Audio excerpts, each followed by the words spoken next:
नवीन वर्षाचे स्वागत आणि वाचक सेवेचा वारसा जपत दैनिक महासागरच्या वतीने सन 2026 सालच्या नूतन दिनदर्शिकेचे प्रकाशन शनिवारी मोठ्या उत्साहात करण्यात आले। माजी खासदार लोकनेते रामशेठ ठाकूर यांच्या हस्ते या दिनदर्शिकेचे अनावरण करण्यात आले।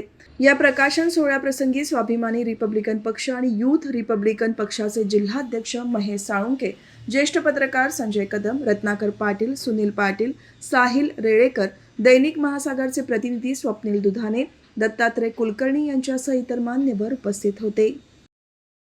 दत्ता कुलकर्णी यांचा पेपर चंद्रकांत याच्यातून त्यांनी अनेक ठिकाणावरून पेपर काढला जातो।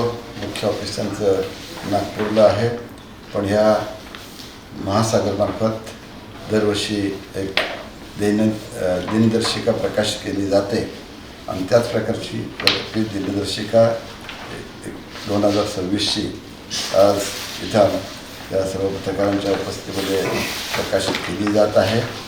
अतिशय सुबक, छान, सुंदर अशी ही दिनदर्शिका मराठीमध्ये आणि त्याचबरोबर सर्व सण उत्सव याची सर्व माहिती देणारी, तिची माहिती देण्याची असल्याकारणानं सर्व रसिकांच्या, भाविकांच्या आणि दिनदैनिक कामासाठी अतिशय उपयोगी पडणारी आहे आणि त्या दृष्टीनं तिचं सर्व लोक हे नक्कीच आनंदानं स्वागत करतील।